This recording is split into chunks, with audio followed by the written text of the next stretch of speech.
Hello, it's Tuesday, July the 13th, and we come today to chapter 44 of the prophecy of Isaiah.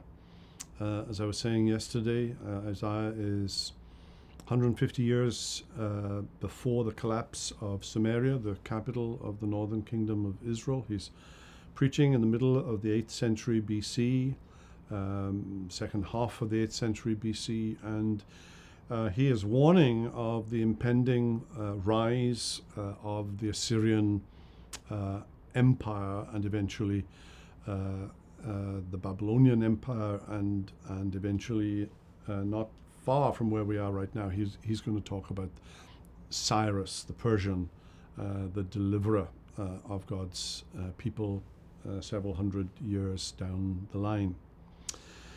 Now, chapter 44 begins and we'll only look at just a few verses today because they're so full of rich and wonderful things.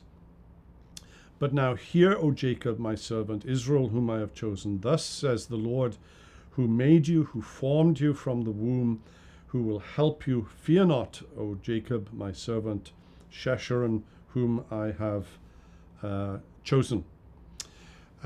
We are God's servants. We are made by God, chosen by God, formed by God, and helped by God. And that is what Israel needs to hear. That's what the people of Jerusalem need to hear. Yesterday he chastised them because of their fake, insincere, outward worship, but their hearts weren't in it.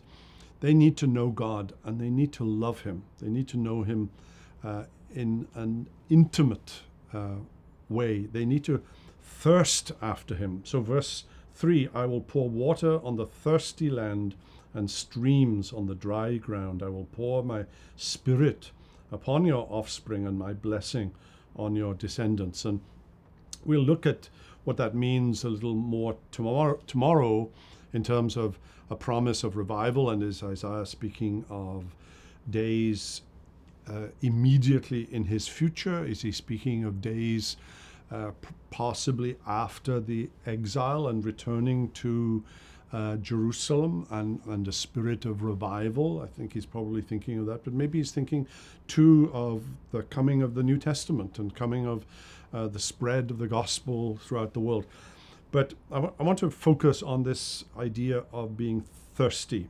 And in 1838, Robert Murray McCheyne, who died when he was 29, he was only in ministry for 7 years, and one of those years he was in Palestine, beginning effectively a Jewish mission.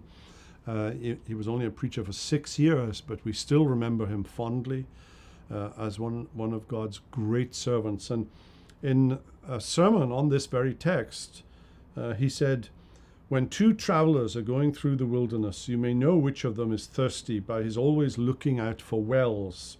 So it is with thirsty believers. They love the word, read and preached. They thirst for it more and more.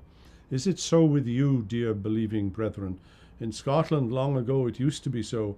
Often after the blessing was pronounced, the people would not go away till they heard some more. Ah, children of God, it is a fearful sign to see little thirst in you.